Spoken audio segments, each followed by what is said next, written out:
In today's video, we are going to see delayed Alapin variation in Sicilian defense. Usually, in Sicilian defense, after e4 c5, in Alapin variation, white plays c3 on second move. But in delayed Alapin variation, white first plays knight f3 and then plays c3. This variation is very interesting. After knight c3, black plays d6 and here white plays c3. We delay c3 by one move, that is why it is called as delayed Alapin variation. And after c3, knight f6, which is main move, and obviously knight f6 is logical one because to give direct threat of capturing e4. But surprisingly, black cannot capture knight into e4 because we can give queen a4 check, plus we are threatening to take this piece. So that's why after knight f6 we can play bishop e2, and if black grabs knight into e4, we just gain a material.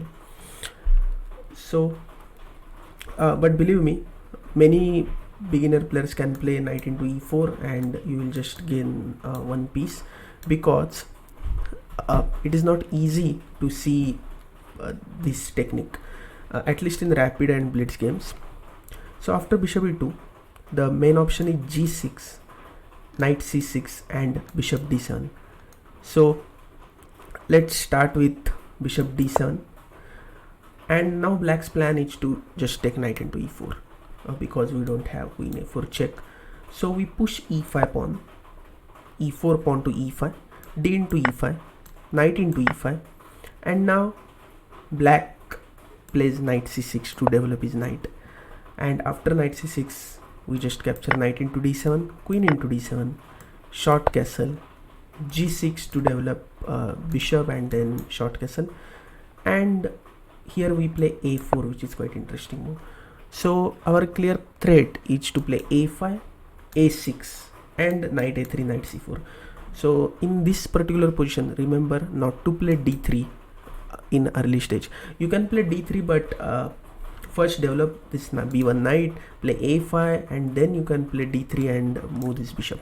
So somehow this position is equalish, but white have a major chance. So again, after in this position, you just have to play a5, 6 and knight a3, knight c4. Remember this plan, and then play d3. So this is quite comfortable for white because white also have two bishop advantage, and white gain central control, and also white have this queen side majority by playing a5, a6 and knight a3, knight c4, complete control over queen side. So we just saw bishop d7, and let's move to knight c6. And after knight c6, we can set a trap on black. So we just play d4. Again, we are giving a free pawn. It looks like a free pawn, but it's not, because after knight into e4, white plays d5, and black has to remove his knight. Wherever he removes, let's say knight b8, then white gives this check again, and again white becomes piece up. So that's why after d4, knight into e4 is blunder. So black plays c into d4, c into d4, and black sets a trap. Now black can play knight into e4. So here the next set of moves are very important to remember. We have to play d5, and now you think that okay, we got a piece because after knight b8 or knight e5 you can just give check, queen a4 and queen into e4. But this is not a case. After d5, black gives this queen a5 check, and interestingly we cannot play bishop d2, knight d2 because black will just capture. We even cannot play king f1. So what we can play? Here we play knight c3. Again, very amazing move. Black just take knight into c3, b into c3, and now this knight comes here. Now we just take knight into e5, now queen into c3, bishop d2, queen into e5, and here you can see white have 5 pawns and black have 7 pawns. So we are clearly 2 pawns down. But after queen into e5, we are giving our third pawn also by doing short castle, because after queen into d5, here it's very interesting move, which is rook b1, and again we are already 3 pawn down and we are giving a2 pawn sacrifice, but queen into a2 is blunder because of bishop b5 check, bishop d7, bishop into d7, king into d7, and now we can just play queen f3. It's absolutely finish for black, and here black just can resign only because queen into d2 is not working because of queen into b7, and just we will grab rook, and already his king is way too exposed. So that's why queen into a2 is clearly blunder. Black can just play bishop d7, we'll play bishop f3, queen into a2, rook into b7, and here you can see black haven't castled yet, and our these two bishops plus this rook, it's very strong, and our position is clearly open. We have lot and lots of space advantage. We have clear plans like rook into d7, doubling this rook, play queen e2, just try to avoid black short castle. Anyway, black cannot do short castle because now rook into we just capture rook into d7. So here absolutely white is completely better in this position, and to find perfect moves for black, it's very difficult. So I would say you have to remember this sequence after d4. So let's move to our main line. After bishop e2, black plays g6, which is main line, and now short castle. So again knight into e4 is blunder. Black plays bishop g7 and plans for short castle. So here comes a very important move, bishop b5 check. Although you can play rook e1, bishop f1, d4, which is also very interesting plan if you want to preserve this.